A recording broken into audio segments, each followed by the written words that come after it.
நாம் தமிழர் கட்சி விஜய்க்கு அப்புறம் தள்ளப்பட்டிருக்கின்றத நிறைய கருத்து கணிப்புக்கு சொல்லிட்டு இருக்கு தொடர்ந்து. இல்லை, இந்த கருத்து கணிப்பில் என்ன ஒரு சிக்கல்னா, முதல்ல நான் கேட்குறது, இந்த கருத்து கணிப்புன்றது எதுக்காக? What is the purpose of this கருத்து கணிப்பு? தேர்தலில் யார் வெற்றி பெறுவானோ ஒரு கியூரியாசிட்டி எல்லாருக்கும் இருக்கும். ஸோ அப்படி இருக்கும்போது மக்கள்கிட்ட போய் பேசி அதுக்கான சாம்பிள்ஸ் எடுத்து அது ஒரு அல்டிமேட்டாக ஓட்டு போட போகிறது மக்கள். தேர்தல் நடத்த போகிறது தேர்தல் ஆணையம். முடிவுகளை அறிவிக்க போகிறது தேர்தல் ஆணையம். தேர்தல் அறிவிக்கட்டும், தேர்தல் நடத்தட்டும், மக்கள் போய் ஓட்டு போடட்டும், தேர்தல் முடிவுகளை சொல்லட்டும், இன்னாரும் பதவி எடுத்துட்டு போட்டும். எதுக்காக அந்த கருத்து கணிப்பு? ஏன்னா இது ஒரு கருத்து திணிப்பாக இருக்குது. இதுக்கு முன்பாக நடந்த எத்தனை கருத்து கணிப்புகள்ல நாம் தமிழர் கட்சி ஒரு கட்சி அங்கீகரிச்சு காமிச்சிருக்காங்க. மற்றும் பலன்னு காமிப்பாங்க, இல்லை காமிக்கவே மாட்டாங்க. நாங்கள் அது கூட சொன்னோம், நீங்கள் எங்களுக்கு 0ன்னு கூட போட்டுக்கோங்க, ஆனால் லிஸ்ட்டில் காமிங்க எங்களை அப்படின்னு கூட கேட்டோம்.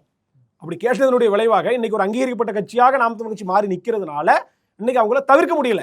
அப்போ ஏற்கனவே நாம் தமிழர் கட்சியை கன்சிடரே பண்ணாத இந்த கருத்து கணிப்புகள், நாம் தமிழர் கட்சியை மற்றும் பல அப்படின்னு காட்டிய இந்த கருத்து கணிப்புகள் இன்னைக்கு நாம் தமிழர் கட்சி ஒரு கட்சியாக காமிக்கிறதுல அதுவே எங்களுக்கு பெரிய வெற்றி.